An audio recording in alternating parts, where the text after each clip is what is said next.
Hello hi, स्वागत आहे तुमचं ज्योती पवार या यूट्यूब चॅनलमध्ये. श्री स्वामी समर्थ सर्वांना.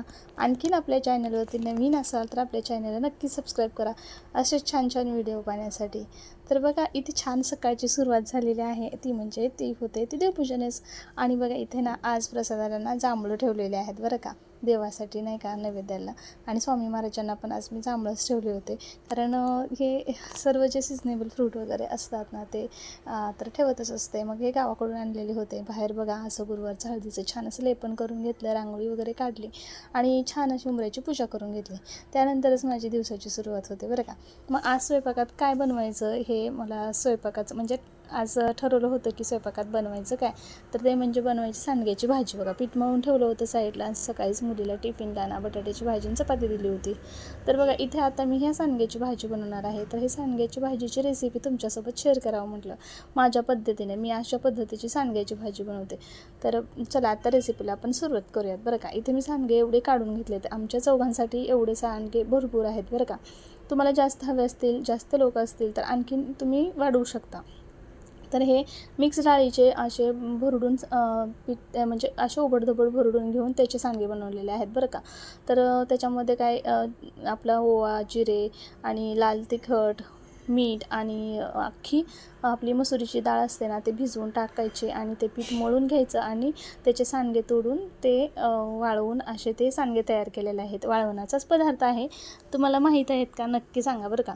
तर अशा प्रकारचे हे सांडगे आहेत. तर तोपर्यंत मी इकडे बघा तवा गरम करायला ठेवला आणि हलकासा आपल्या सांडग्याचा कलर चेंज होईपर्यंत आपल्याला सांडगे इथं भाजून घ्यायचे आहेत. तोपर्यंत इथं कांदा कट करून घेतला. अगदी साध्या सोप्या पद्धतीने हे सांडग्याची भाजी इथे बनवायची आहे आपल्याला. तुम्ही अशा पद्धतीने बनवता का हे मला नक्की सांगा बरं का. किंवा तुम्ही माहिती आहे का, तुम्ही खाल्ले आहेत का हे पण सांगा. तर बघा इथं लालसर झालेलं आहे आपले सांडगे, थोडेसे असे कलर चेंज झालेला आहे. आणि मग इथे हे लालसर अशा रंगाचे असे हे सांडगे झाल्याच्यानंतर मी हे आता काढून घेणार आहे. एका डिशमध्ये हे सांडगे काढून घ्यायचे, जेणेकरून असा सुगंध म्हणजे खमंग असा वास येत होता बरं का ह्या सांडग्यांचा. खूप छान, कारण एकदम मीडियम गॅसवरती मी हे सांडगे भाजून घेतले होते. असा सुगंध दरवळत होता घरामध्ये. मग मी हे सांडगे काढून घेतले प्लेटमध्ये त्या, आणि एक ग्लासभर इथं मी पाणी गरम करून घेतले. तुम्हाला जशी भाजी पाहिजे ना, किती पातळ पाहिजे किंवा किती घट्ट पाहिजे, असं म्हणजे रबरबीत पाहिजे, त्याप्रमाणे तुम्ही पाणी गरम करून घ्या. मग थोडेसे हलकेसे इथे सांडगे थंड झाले होते बरं का. मग छान असं ह्या छोट्याशा खलबुत्त्यामध्ये ना मी थोडंसं असं ओबडधोबड हे सांडगे ठेसून घेतले बरं का. तुम्ही पाहू शकता अशा प्रकारे हे थोडेसे ठेसून घ्यायचे, म्हणजे कसं जरासं लवकर शिजतात, नाहीतर खूप वेळ लागतो. म्हणून मग हे सांडगे वाटून झाल्याच्यानंतर ते काढून ठेवले साईडला आणि पाणी पण ओतून काढलं. आता पातेल्यामध्ये तेल टाकलं आहे.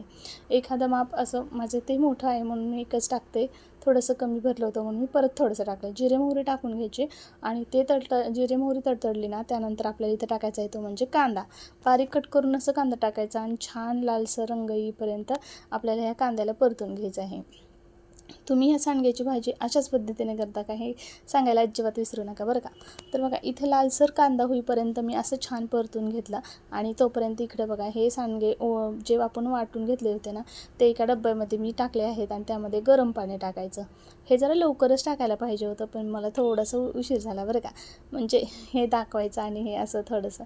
मग हे बघा काळा मसाला जो आहे ना, म्हणजे आमचा गावाकडचा काळा मसाला आहे, तो काळा मसाला मी इथे तेलामध्ये टाकून दिला. आणि इथे बघा कोथिंबीरचं मीठ आणि शेंगदाण्याचं थोडंसं कूट बारीक एकदम असं वाटलेलं असतं ना, ते शेंगदाण्याचं कूट इथं टाकलं आणि ते दोन्ही मिक्स केलं. आणि ह्या आपण जे तिखट वगैरे टाकलं होतं ना कांद्यामध्ये सर्व, तर त्यामध्ये हे मी ओतून दिलं.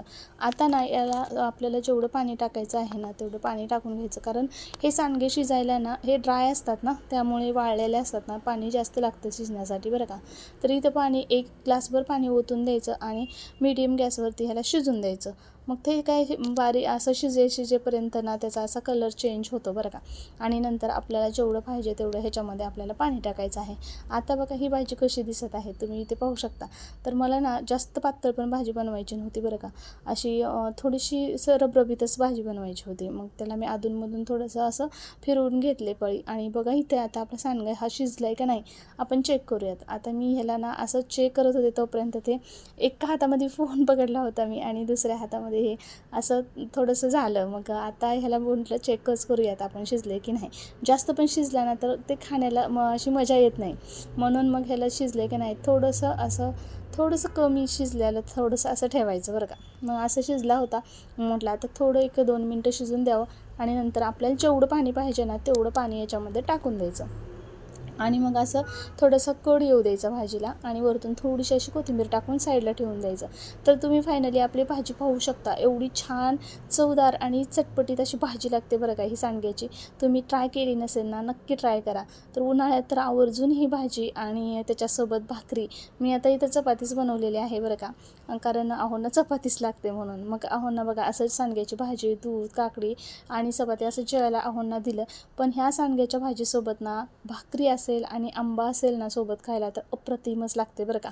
तर बघा इथं राहिला होता रात्रीचा खिचडी भात, मग तो थोडासा असा परतून घेतला आणि मग अहोंना तिकडे जेवायला दिलेलंच होतं. ते भात परतून झाल्याच्यानंतर ते साईडला ठेवून दिला आणि मग इथं अहोंना जेवल्यानंतर आमच्या चहा लागतो.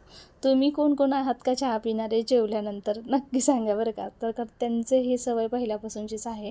जेवण झालं की नंतर ते चहा पितात. सकाळी तर ब्लॅक टीने त्यांची सुरुवात होत असते. मग काय त्यांना चहा दिला, ते गेले आणि मग आम्ही पण जेवायला घेतलं बघा. हे बघा माझं असं ताट होतं. मी ह्याच्यासोबत आंबा वगैरे घेतला आहे. तर ह्या भाजीसोबत आंबा अप्रतिम लागतो. तुम्ही पण ट्राय करा. व्हिडिओ आवडला तर लाईक, शेअर, सबस्क्राईब. भेटूयात नेक्स्ट व्हिडिओमध्ये. तर